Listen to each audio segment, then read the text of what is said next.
He'll be here in a minute. All right. How you doing? How you doing, sir? I'm not really, here, hold this, honey.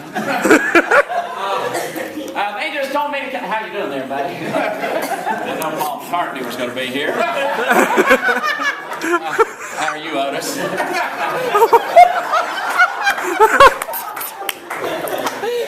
They've asked me to come by and cover until the speaker could get here. I'm not really accustomed to speaking out in front of a big crowd of people. Oh boy, I get so nervous. I think it stems from the fact that I had this uncle one time. He was standing out on this stage out in front of a big crowd of people, and he slipped and he fell down through a hole in the middle of the stage. We all believe it broke both of his legs if it hadn't been for that rope around his neck. Hold on. See, buddy, rope around his neck. That's a punchline.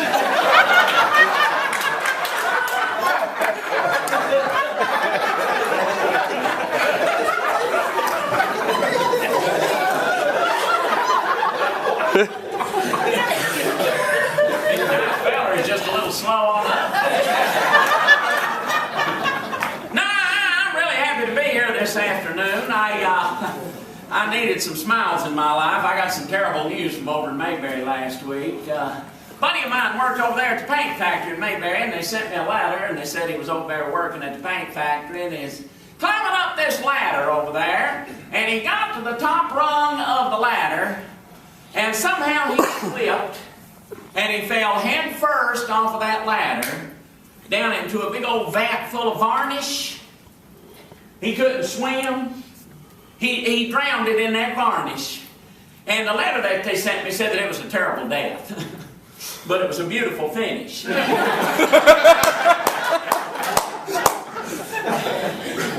you get that all right?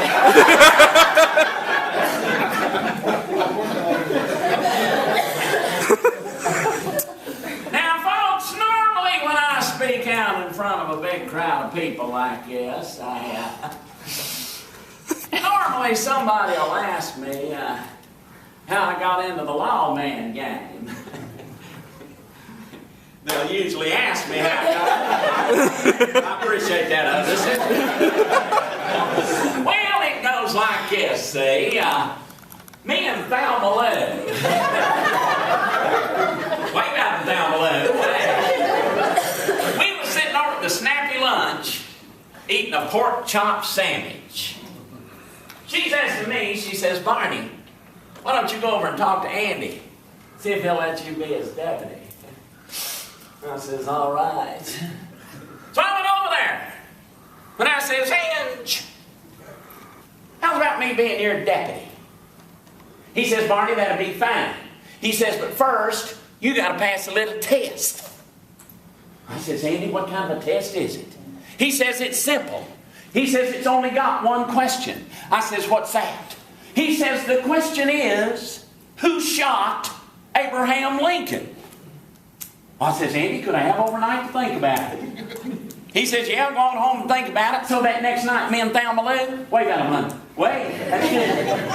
We're sitting back over there at the Snappy Lunch eating another pork chop sandwich, and she says to me, she says, Barney, why don't you go over there? Did you get that job as a deputy? And I says, yeah, I think so. Andy's already got me working on a murder case. Folks, I'm glad to be here with y'all this afternoon. I've got a couple of things I want to share with you here from Mayberry. You know, Mayberry is growing. Yeah, I don't know what size town you all are from, but Mayberry is growing by leaps and bounds. Our population down there has only been about 963 people.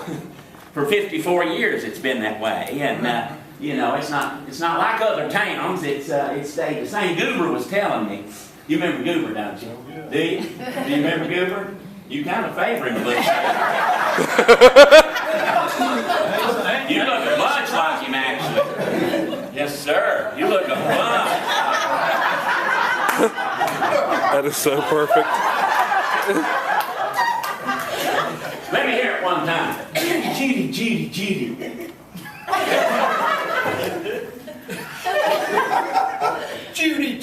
That's good. You close your eyes, you'd think Cary Grant was standing right there. But you look good. Just leave it like that. Thank you. Yeah, Goober was telling me, he said he knowed why the population has remained the same for 54 years, 963 people. I said, why is that? He said, because every time some woman has a young'un, some fella leaves town. Math works out, don't it, buddy? But Mayberry is a wonderful little town, and you know there's wonderful people in the town. Now, stand up there, buddy. Stand up. Don't it do your heart good to see Opie all dressed up?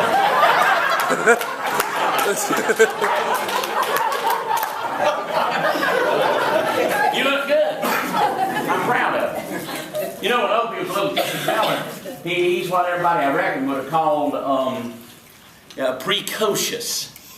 You know what precocious means, don't you, honey? I think so. You want to tell everybody? Do you want? You don't. I think it means he's a smart little boy. Not a fairly smart little boy.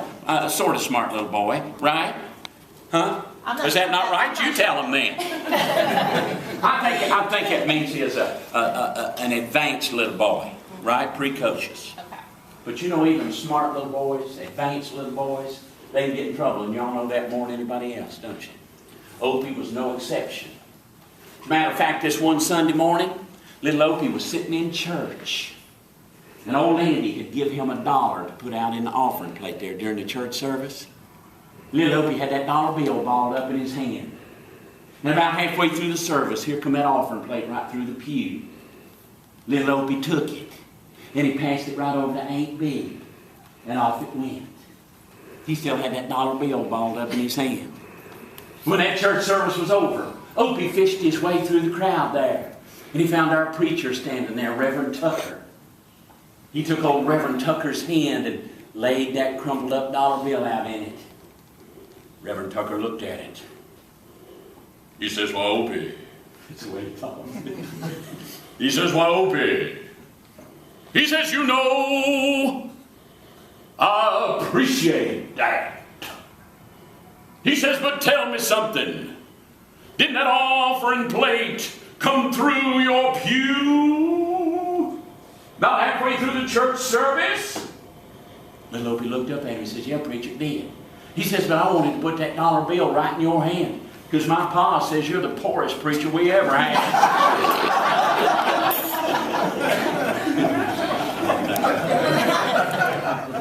Old Goober was sitting over there eating one of them great big pork chop sandwiches.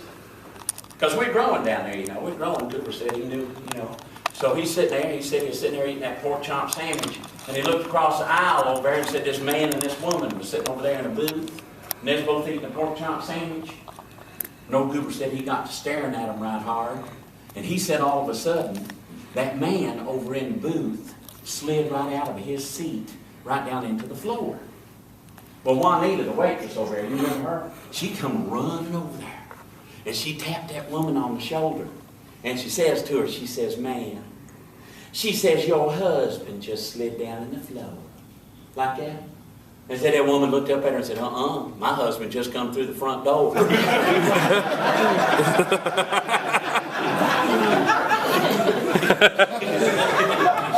We're growing. But you know, there's some people in Mayberry that a lot of people don't remember. You know? Like, there's this fella that lived down there. Can I use you as a model for a minute, buddy? I appreciate it. I do appreciate it. That is the widest part I've ever seen in my life. He said he used to use Head and Shoulders, now he uses mopping gloves. But there was a fella that lived there. You know what I'm talking about, buddy. There's a fella that lived down there in Mayberry, and a lot of people don't remember it. Hey, y'all remember Mr. Schwump? You remember Mr. Schwump? He lived down there. He had to wear one of them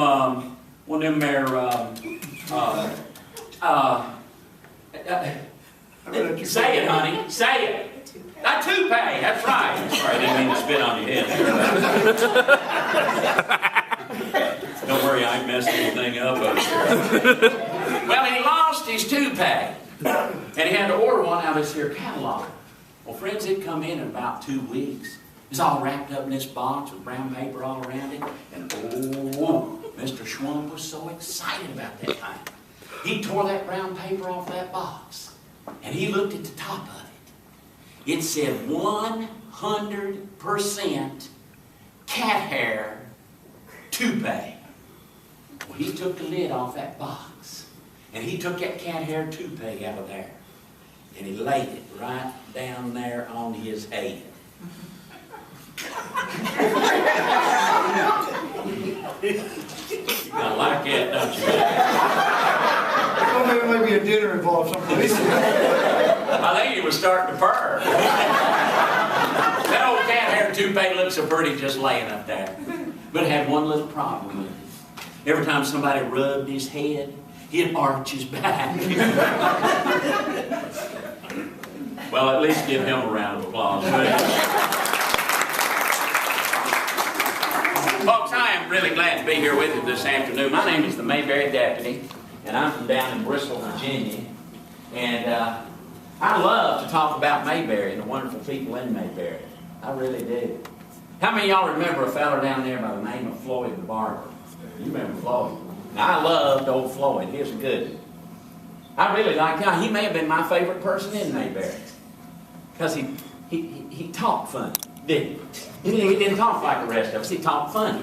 He sort of had this thing going on with his voice. He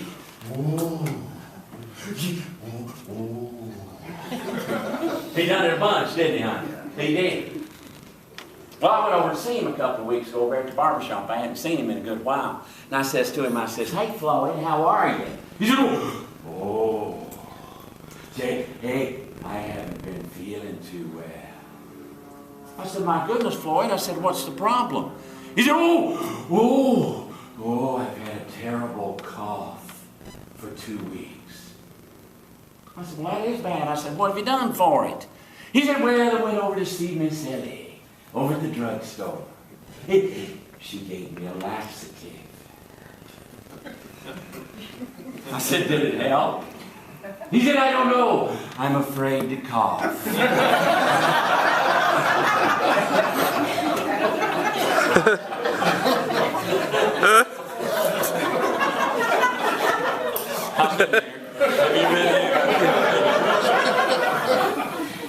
He come home from work one day and he told his wife, he says to her, he says, "Yeah, he said, oh, I'm so tired." Miss Lawson said, "What's wrong, Floyd?" He said, "Oh, I cut so much hair today." And she said, well, what do you want for supper?" He said, "Oh, just fix a little salad and bring it into the TV." So she fixed this little old salad, you know, and brought it in there to the coffee table there in front of the TV, and they sat down on the couch and they started to eat their little salad. And old Floyd took about 2 bites out of his salad, and he just laid his head right over on his wife's lap. He said, oh, I'm just too tired." And Miss Lawson loved old Floyd. She did. She loved him. And she looked down and with his head laying there in her lap, and with all this love in her heart, she reached down and she took his eyeglasses off of him. And she says to him, she says, "Oh, Floyd," she says, "you know, without your eyeglasses on, you look almost as good as you did the day we got married." Like that. Old Floyd looked up at her and says, "Whoa! You know, without them on, so do you."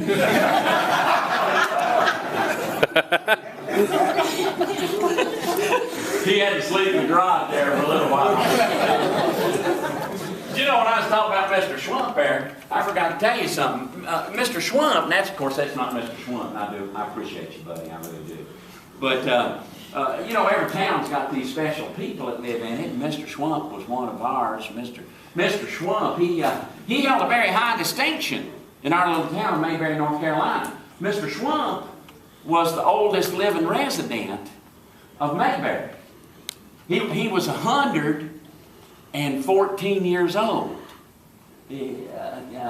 up until last week. Last week in his sleep, a real peaceful life, just like it's going to happen to each and every one of us someday. Poor old Mr. Schwump, he That's right, he passed away.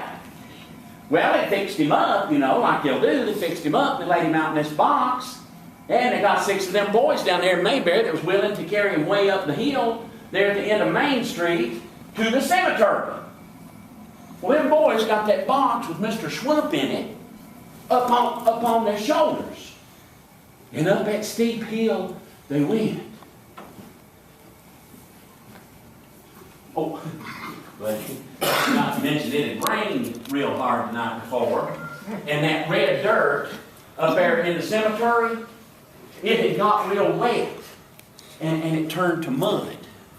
Well, now that boy on the front of the box with Mr. Swamp in it, his right foot hit that slick mud, and down that boy went. And when he fell, the other 5 lost their balance. And they dropped what they had. Now, when that box with Mr. Swamp in it hit that steep hill,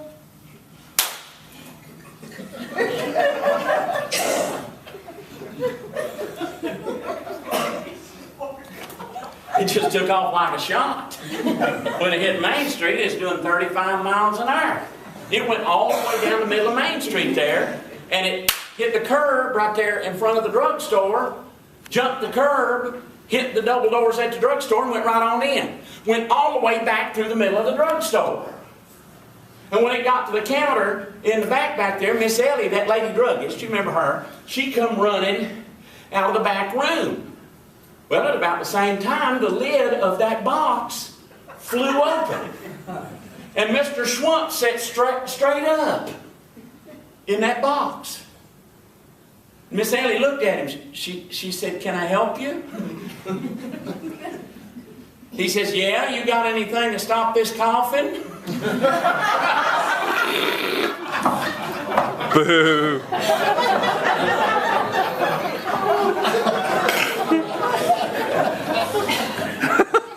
There's usually a groan involved in that. Ladies and gentlemen, it's a joy for me to be here today. I love to talk about Mayberry. As I said, my name is David Browning. I've been doing this Mayberry Deputy character for 25 years, all over the United States. No matter where you go, somebody knows a little bit more about Mayberry than the next fella. There's so many people that are knowledgeable about the Andy Griffith Show. They know all about Ernest T. Bass. And they know all about Otis and Goober and Gomer and Opie and all of them. Speaking of Ernest T. Bass, Ernest T. We got a letter from him. You remember that time Andy helped him get his high school diploma? Remember that episode? Everybody knows he got his high school diploma when he went back up in the hills, but they don't know that he come back down. You know, he called Miss Crump his mother figure. He did. And she slapped him on the hand with a ruler. He called her his mother figure.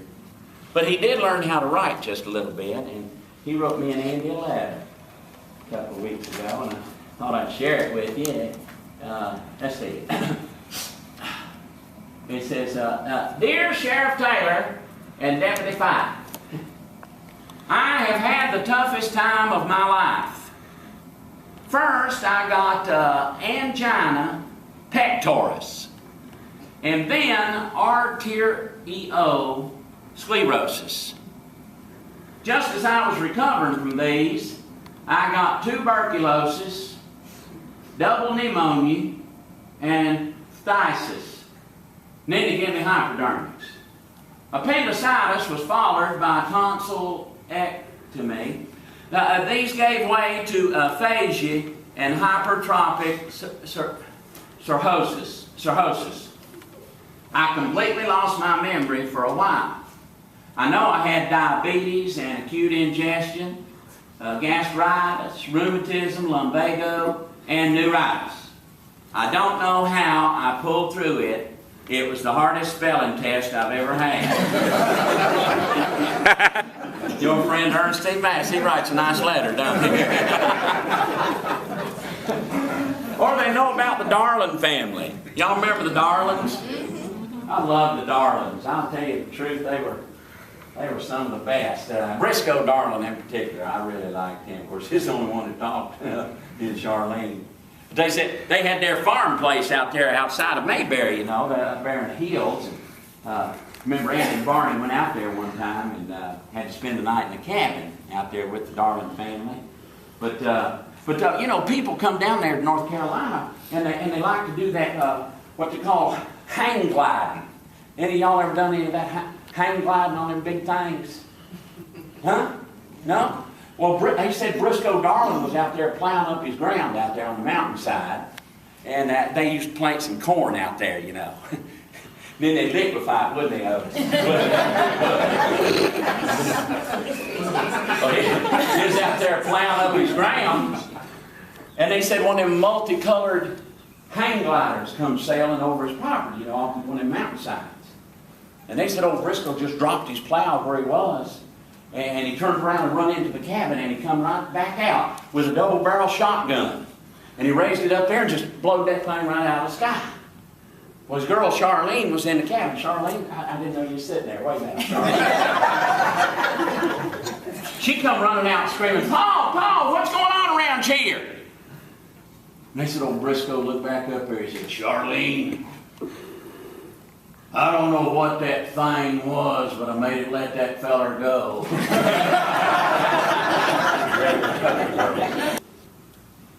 Old Reverend Tucker, he was a good soul. He was really a good soul. Any of y'all a deacon in the church in here? I didn't think so. Old Reverend Tucker and one of our deacons from the church down there in Mayberry had to go down to Winston-Salem a couple of months ago to buy a new copier. And that deacon says, I'll drive, Reverend. So the day come and they got into that deacon's car and they headed off to Winston-Salem. And that's about halfway down there. It's almost Mount Pilot. And that deacon turned to Reverend Tucker. He's driving. He turned to Reverend Tucker. He says, Preacher, he said, I've got something to tell you. He says, in my private life away from the church, he says, I'm a traveling salesman. And he says, normal when I stop at lunch, when I'm out of town on sales calls, he says, when I stop to get me a sandwich, he says, I'll get me a highball. The Reverend Tucker says, well, son, he said, I am a man of the cloth. He says, I'll not be having no drink with you. Like that. Well, they got on down there in Winston-Salem and they went ahead and bought that copier, you know, and put it in the trunk of that deacon's car, and they went to get a sandwich. And sure enough, that deacon ordered, he told that waiter, he says, I'll have a highball. That's what he told him. Reverend Tucker looked at that waiter, he says, young man, he says, you bring me an iced tea. Sweet. Like that. Well, that waiter went off to get it, and that deacon leaned all the way across the table and says to Reverend Tucker, he says, look, preacher, he says, ain't nobody down here in Winston-Salem knows you. He said, ain't you never thought about having a little drinky? Reverend Tucker thought about it there for a minute. He said, why? He says, you know, I have heard of a drink, and they say it's mighty tasty. He said, I believe they call it a martini. And I might try one of them. So in a minute, that waiter come back. Reverend Tucker told him, he says, young man, he says, you put that iced tea right here on the table. He said, but he says, I have heard of a drink that you people serve in places like this, and I've heard that it's mighty tasty. He said, I believe they call it a martini, and I believe I'll have one. Like that. Well, that waiter wrote it down and went off to get it. And by the time he got over to that bartender feller, he was laughing right out loud, and the bartender says to him, he says, what's so funny? And that waiter says, well, you ain't going to believe it. He says, there's a fella right over at that table over there just ordered a martini. Like that? And that bartender said, is Reverend Tucker in here again?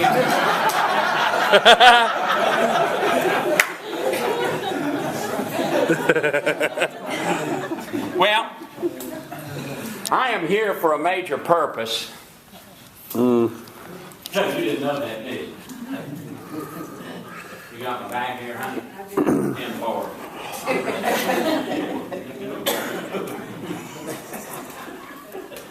I think I've seen that face before. Let's see here.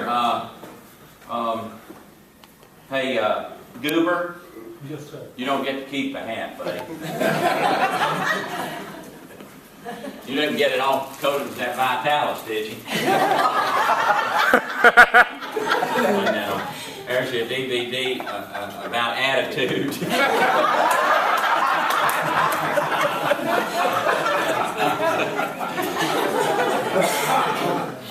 And Otis, this is a little DVD called Mayberry Dreams. So next time you got a snoot full, you can just watch that and float off to Mayberry. Let's see here. And then there was Thelma Lou, wasn't there? Was there Thelma Lou? Thelma Lou? Stand up, Thelma Lou. No. Dang.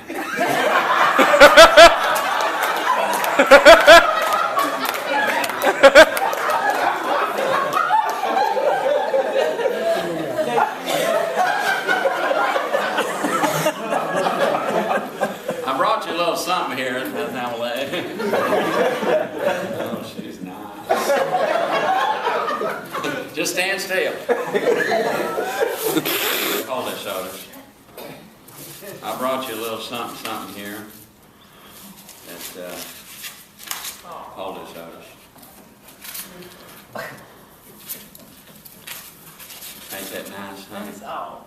That is all. all. I'm honest for it. There you are. Thanks for being Thelma Lou. Thank you. Thank you.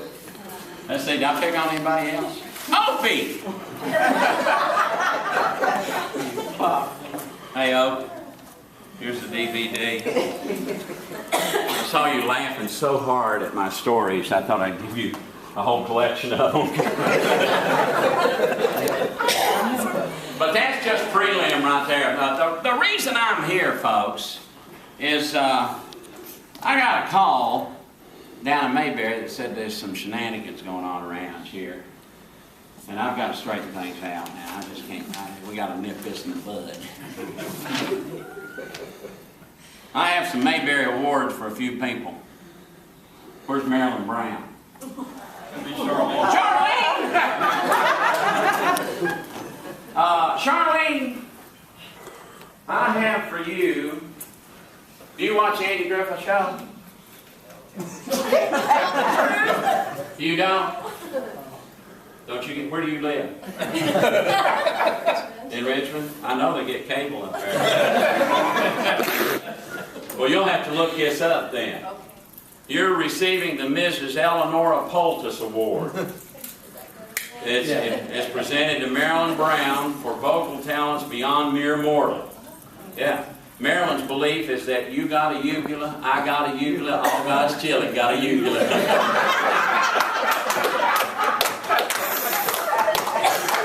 And for those of you who watched the show, Andy said, hallelujah. Now, where's my friend Tim Dotson? I thought that was you, Tim. Let's see here. You're receiving the Old Sam Award. Can you imagine why? It's presented to Tim Dotson for the many hours of fishing in the coal fields of Southwest Virginia. When you should be working.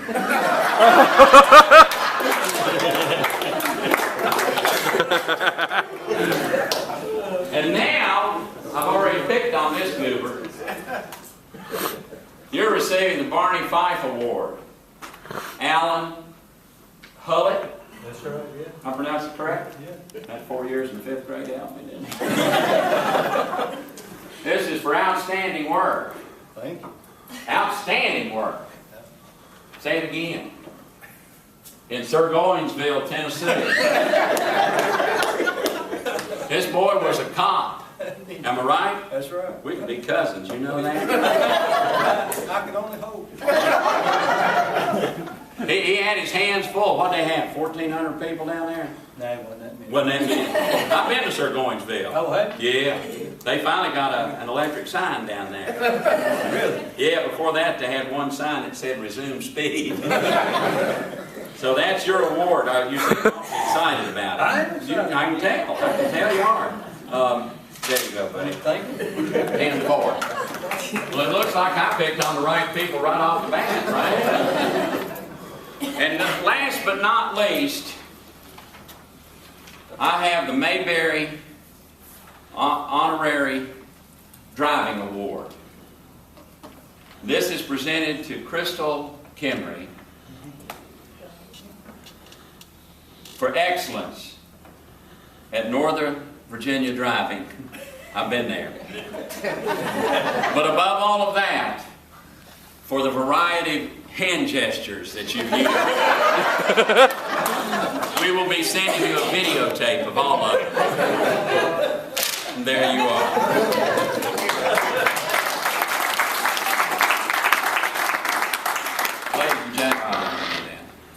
Ladies and gentlemen, it's a real honor for me to be here with you all today. As I said, my name is David Browning, and 1989 I got a phone call to see if I would throw together a Barney Fife character and MC a show with the original Darling Boys from the Andy Griffith Show. And I guess I was known down in Bristol, where I live, and where Tim's from, Martha.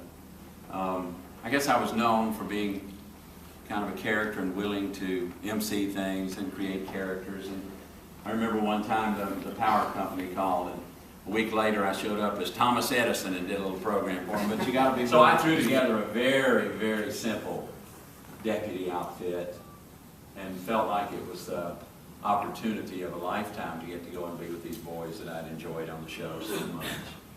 And I walked in that evening, and they just treated me like I was one of them, you know.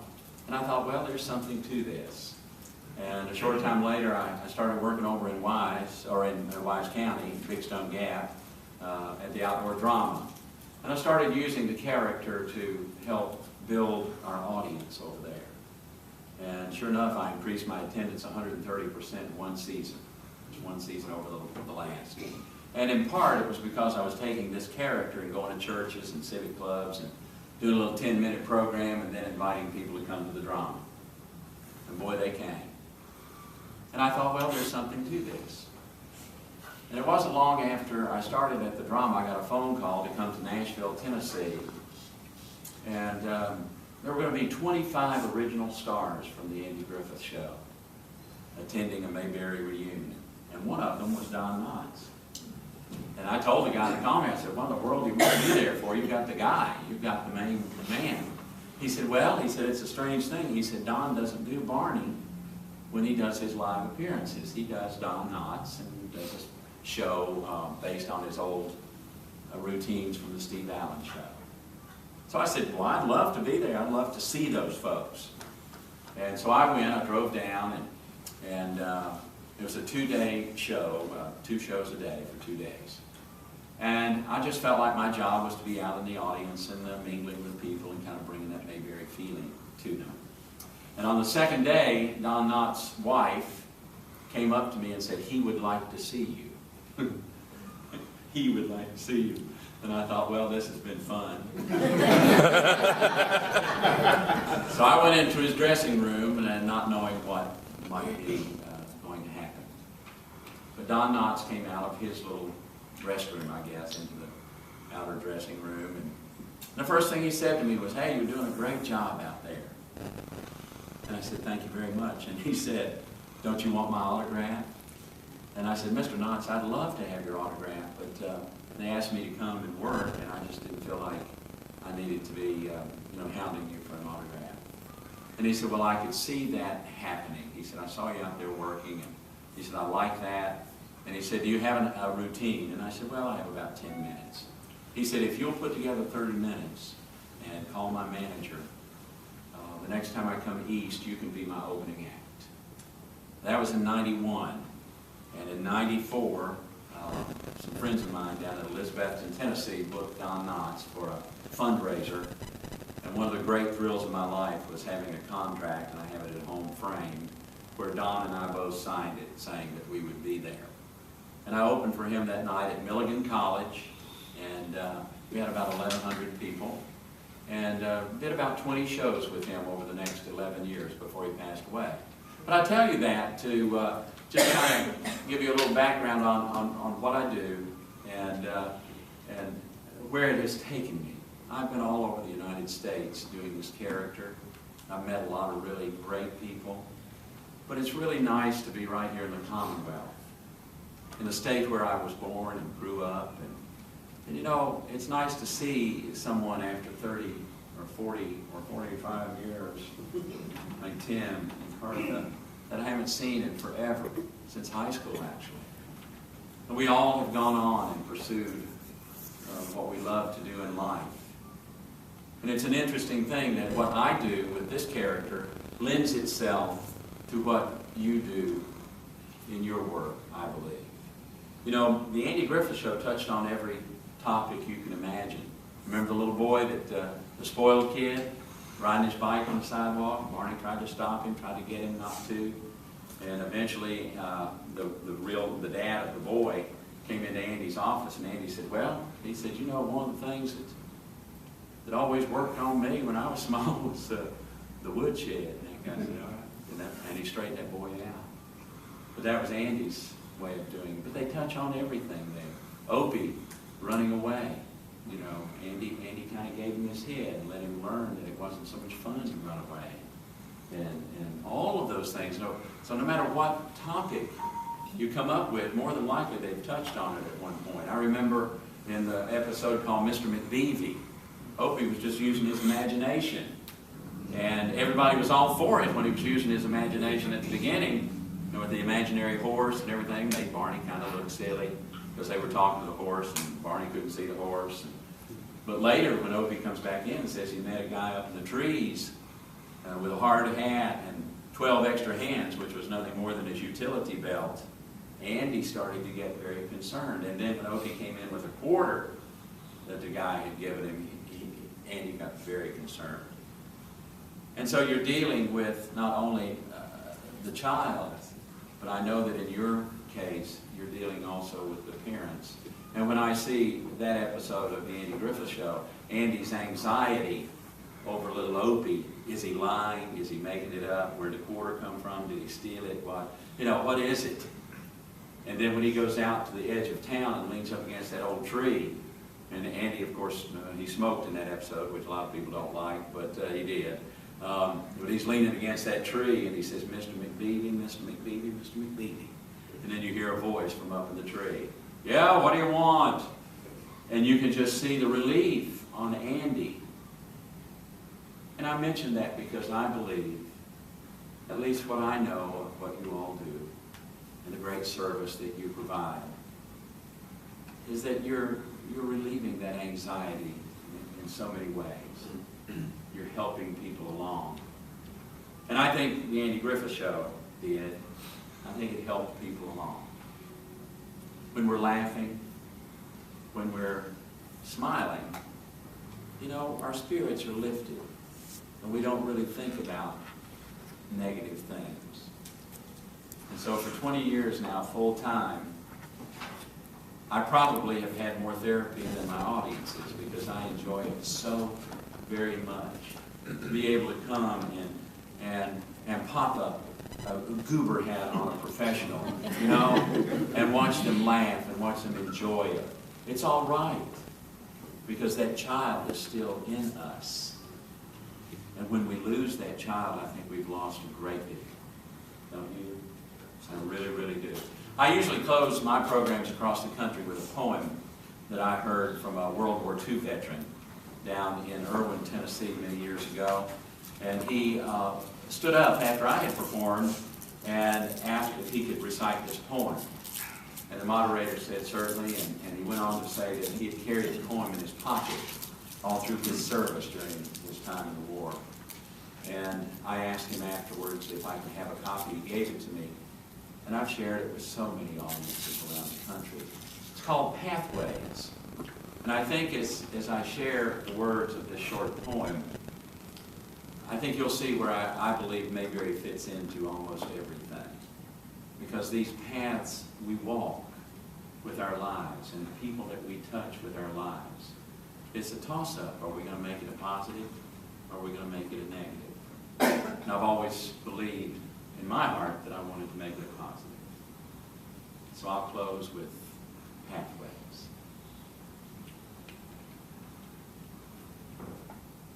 Now, when the evening shades has fallen at the close of the day, oh, and I'm just sitting around, passing the time away. There's a thought that comes to cheer me if I'm feeling kind of blue. Sort of little prayer of gratitude for crossing paths with you.